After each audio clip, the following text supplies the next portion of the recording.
নমস্কার বন্ধুরা, নতুন আরেকটি ভিডিওতে তোমাদের সকলকে জানাই স্বাগত। তো আজকে ভিডিওতে আমরা ইংলিশের কয়েকটি আমি প্রশ্ন নিয়ে এসেছি, মাল্টিপল চয়েস কোশ্চেন। সেখানে সেই প্রশ্নগুলি প্র্যাকটিস করব এবং তার এক্সপ্লেনেশন আমি দিয়ে দিব। এবং এখানে অনেকগুলি জিনিস এখানে আলোচনা করা হয়েছে, গ্রামার এবং ভোকাবুলারিরও অনেক জিনিস রয়েছে। তো চলো ভিডিওটি শুরু করা যাক। তো প্রথম কোশ্চেন হচ্ছে choose the word that is most opposite in meaning to damaged. মানে ড্যামেজড এর বিপরীত অর্থ এই চারটার মধ্যে কোনটা? ড্যামেজ মানে কোনো জিনিস যাতে ভেঙে যাওয়াকে বলে ড্যামেজ। তো এখানে দেখো ফার্স্ট অপশানে ডিটোরিয়েটেড মানে হচ্ছে, এটার মানে হচ্ছে কোনো জিনিস ভেঙে যাচ্ছে বা নষ্ট হয়ে যাচ্ছে, পুরনো হয়ে গেছে। 3 নম্বর ডিফেক্ট মানেও একই জিনিস, যে হচ্ছে কোনো জিনিস যাতে নষ্ট হয়ে যাচ্ছে, কোনো জিনিসের চেহারা পরিবর্তন হয়ে যাচ্ছে। ব্রোকেন মানে তো জানোই ভেঙে যাওয়া। তো এখানে সঠিক অপশন হলে নম্বর 2 মানে ফ্ললেস। তো এখানে আমি মার্ক করে দিচ্ছি, এটা হবে ফ্ললেস, এটা হচ্ছে সঠিক উত্তর। আচ্ছা, next choose the word that is the antonym of habitual. মানে এখানে হ্যাবিচুয়াল যে শব্দ, এটার হচ্ছে বিপরীত শব্দ, সেটা জানতে চাইছে। হ্যাবিচুয়াল মানে যেটা অভ্যাস, মানুষের যেটা অভ্যাসে থাকে, মানুষ যেটা প্রতিদিন করে। তো এখানে অপশনে যেমন রয়েছে রুটিন মানেও একই জিনিস, যেটা মানুষ দৈনন্দিন জীবনে করে থাকে। রেগুলারলি মানেও একই জিনিস, যেটা মানুষের দৈনন্দিন করে। কাস্টমারি মানেও বলতে পারে একই জিনিস, যে হচ্ছে যেটা মানুষের স্বভাবে আছে, মানে কাস্টম মানে যেটা কাস্টমে আছে, স্বভাবে যেটা রয়েছে। এখানে সবথেকে যেটার মানে আলাদা হচ্ছে অকেশনাল মানে মাঝে মাঝে কোনো অন্য কোনো দিন, মানে যেটা প্রতিদিন করা হয় না, মাঝে মাঝে করা হয় অকেশনাল। যেমন আমরা অকেশনালি কোথাও ঘুরতে যাই, প্রতিদিন তো যাই না। অকেশনালি আমরা বিরিয়ানি খাই, প্রতিদিন তো আমরা বিরিয়ানি খাই না। তো চলো দেখা যাক নেক্সট কোশ্চেনে কী আছে। আচ্ছা, নেক্সট কোশ্চেন রয়েছে choose the misspelled word from the given options. আচ্ছা, এখানে এই অপশনের মধ্যে কোনটা বানান ভুল সেটা রয়েছে। এই প্রশ্নটা অনেকে ভুল করতে পারে, কারণ এই ভ্যালুয়েবল মানে যেই অপশনগুলো থাকে সেটা অনেক সময় এমন কনফিউজিং থাকে যে মানুষ, তোমরা যখন পরীক্ষায় বসবে সেটা হয়তো চট করে মাথায় আসবে না। তো চলো দেখি। ভ্যালুয়েবল এটা তোমরা যখন লিখবে, তোমরা খাতায় একবার করে লিখে নেবে। যখন পরীক্ষায় বসবে, যখন খাতায় একবার করে লিখে নেবে, তাহলে কী হবে, যাতে তোমরা বুঝতে পারবে যে কোনটা বানানটা ঠিক হচ্ছে না ভুল হচ্ছে। যেমন ভ্যালুয়েবল বানানটা ঠিকই আছে, প্রেডিক্টেবলও বানান ঠিক আছে, সোশিয়েবলের বানান ঠিক আছে। এখানে হচ্ছে কম্প্যাটেবলের বানানটা ভুল। এখানে কম্প্যাটেবল হয়, এই বানানটা ভুল আছে এখানে। কম্প্যাটেবল হবে না, টেবল হবে, কম্প্যাটেবল, TIBL। তো এটা আমি মার্ক করে দিচ্ছি, কম্প্যাটেবল, এটা ভুল। আচ্ছা, নেক্সট প্রশ্নে যাওয়া যাক। নেক্সট প্রশ্ন বলছে হি রিমেইন্ড নন চ্যালেঞ্জ। এখানেও মানে একই জিনিস, যে হচ্ছে কোনটা সঠিক শব্দ এখানে জানতে চাই, যে একটাতে ভুল শব্দ, এখানে একটা ভুল বানান দেওয়া আছে, নন চ্যালেঞ্জ। এটার হচ্ছে সঠিক কোনটা শব্দ সেটা জানতে চাইছে। এখানে এটার সঠিক শব্দ নন চ্যালেন্ট, NONCHALANT। এর মানে হচ্ছে কোনো জিনিসের প্রতি কোনো আগ্রহ না দেখানো বা উদাসীন থাকা, নন চ্যালেন্টার মানে। তো চলো নেক্সট কোশ্চেনে কী বলছে। Which of the following idiom given in the alternative has the meaning. মানে ইডিয়ম, এখানে মিডিয়ামের কথা বলছে। An offer made without conditions or restriction and requires nothing in return. এর মধ্যে কোন ইডিয়মটা এটা হচ্ছে মানে।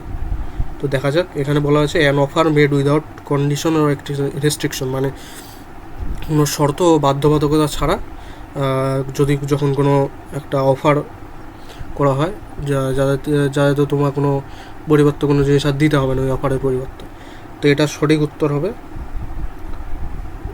দেখা যাক, উইথ নো স্ট্রিংস অ্যাটাচড। এটার সঠিক উত্তর হবে। এই ইডিয়মটার মানে হচ্ছে এটা। আচ্ছা, নেক্সট হচ্ছে ভয়েস চেঞ্জ। এটাও অনেক গুরুত্বপূর্ণ। ভয়েস চেঞ্জ এটা হচ্ছে SSCর পরীক্ষায় একটা করে থাকবে, একটা বা দুটা করে অন্তত থাকবেই একটা ভয়েস চেঞ্জ 25টার মধ্যে।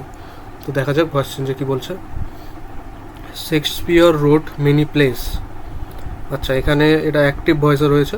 তো এটাকে কি করতে হবে, যদি আমরা প্যাসিভ ভয়েসে করতে চাই তাহলে অবজেক্টটাকে আগে আনতে হবে। তো মিনি প্লেস, তারপরে ভার্ব আছে, ভার্বের আগে কি থাকবে, রোট।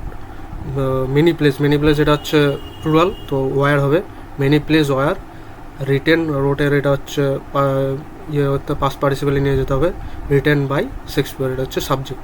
তো চলো এখানে এটা মার্ক করে দিচ্ছি, 1 নম্বরটা হবে সঠিক উত্তর, many place were written by Shakespeare. যদি তোমাদের বুঝতে অসুবিধা হয় তাহলে তোমরা এইভাবে করে নেবে আগে, তারপরে অপশনটা দেখবে, নাহলে অনেক সময় অপশন প্রথমে যদি তোমরা চেক করো তাহলে মাথায় গুলিয়ে যাবে, তখন ভুলটা তোমরা ঠিক করে চলে আসবে। তাই আগে খাতায় করে নিবে যে হচ্ছে অ্যাক্টিভ থেকে প্যাসিভে চেঞ্জ করে নিয়ে তারপরে অপশন মিলিয়ে নিবে। আচ্ছা, নেক্সট যাওয়া যাক। The art of preserving an animals body by stuffing or mounting, মানে হচ্ছে কোনো এটা অনেক সময় করে থাকে যে চিড়িয়াখানায় বা কেউ সংগ্রহশালায় এরকম করে থাকে যে কোনো বিলুপ্তপ্রায় প্রাণী বা কোনো প্রাণীর হচ্ছে বডিকে, চামড়াটা তুলে নিয়ে ভিতরে বিভিন্ন যে বস্তু থাকে তা দিয়ে তাদের হচ্ছে প্রিজার্ভ করে রাখা যায় মিউজিয়ামে। এটাকে কি প্রসেসটা কি বলে সেটা জানতে চেয়েছে। আচ্ছা, এটার প্রসেস হচ্ছে অপশন সেকেন্ড, ট্যাক্সিডার্মি। তোমরা এটা কীভাবে বুঝবে হয়তো তোমরা জানলে না, তো অপশন কীভাবে করবে, এখানে দেখো যে ডার্ম মানে হচ্ছে এটা একটা রুট ওয়ার্ড, আর ডার্ম মানে হচ্ছে চামড়া, যেখানে ডান শব্দটা থাকবে সেখানে বুঝতে পারবে সেটার সাথে কোনো চামড়ার কিছু সম্পর্ক থাকবে, যেমন ডার্মাটাইটিস এরকম একটা শব্দ থাকে না, ডার্মাটাইটিস, ট্যাক্সিডার্মি। তাহলে এর থেকে বোঝা যাচ্ছে যে এটা হচ্ছে সঠিক উত্তর। চলো নেক্সট। আচ্ছা, এখানে ওয়ান ওয়ার্ড সাবস্টিটিউশন রয়েছে, the one who rides horse's professionally, মানে যারা ঘোড়সওয়ার, যারা প্রফেশনালি যারা ঘোড়সওয়ার তাদেরকে কী বলা হয়। আচ্ছা, এটার উত্তর হবে জকি, এদেরকে জকি বলা হয়। আচ্ছা, next question, choose the correct sentence where the homonym seal means a sea animal, মানে এখানে হোমোনিম জানতে চাইছে। হোমোনিম এমন হচ্ছে একটা শব্দ যেখানে একই মানে তোমার একই থাকবে, বানান একই থাকবে, কিন্তু সেটা অর্থ চেঞ্জ হয়ে যাবে। যেমন এখানে please seal the envelope properly, মানে এখানে সিল মানে কি বলা হয়েছে, সিল মানে হচ্ছে বন্ধ করতে বলা হয়েছে।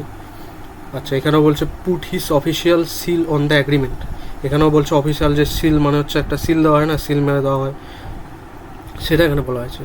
কিন্তু থার্ড অপশনটা চেক করে দেখো, we saw a seal clapping its fins at the zoo. আচ্ছা, এখানে তার মানে কি বলা হচ্ছে, এখানে একটা প্রাণী বলা হয়েছে, we saw a seal clapping its fins at the zoo, তার মানে এটাই হবে হচ্ছে উত্তর। সিল মানে একটা সামুদ্রিক একটা প্রাণী, যেটা অনেক সময় সার্কাসে দেখানো হয়, এটা একটা সামুদ্রিক প্রাণী, এটা হচ্ছে সিল, এটা হচ্ছে হোমোনিম হবে। যেমন দেখো এটা বানান একই, এটার বানান একই, কিন্তু মানে চেঞ্জ হয়ে যাচ্ছে। আচ্ছা, next, this song is not befitting dash the independence day celebration, মানে এখানে বলা হচ্ছে কোনটা হচ্ছে কারেক্ট প্রিপোজিশন বসবে, কারেক্ট প্রিপোজিশন। তো তোমরা একটু পজ করে দেখো এটা কী হবে। আচ্ছা, এটার উত্তর হবে for, this song is not befitting for the independence day celebration. আচ্ছা, এটা হয়তো এটার জন্য এই অ্যাপ্রোপ্রিয়েট প্রিপোজিশনের জন্য এটা পড়তে হবে তোমাদেরকে, যে কোনো বইয়ের থেকে তোমরা অ্যাপ্রোপ্রিয়েট প্রিপোজিশন মনে থাকতে পারলে তাহলে এটা অনেক সুবিধা হবে। এটাতে অনেক সময় অনেক কোশ্চেন আছে, এটা 2-3টা কোশ্চেন তো থাকবে 25টার মধ্যে। তো চলো, তো আজকের এই কয়টাই কোশ্চেন ছিল। আশা করি তোমাদের ভিডিওটা ভালো লাগলে তোমরা ভিডিওটি লাইক করবে, চ্যানেলটিকে সাবস্ক্রাইব করবে, এবং সাবস্ক্রাইব এবং লাইক পেলে আমি উৎসাহিত হব, এবং নেক্সট পার্টটাও আমি খুব তাড়াতাড়ি নিয়ে আসবো। তো চলো, আজকের ভিডিওটা এখানে শেষ করলাম। Thank you.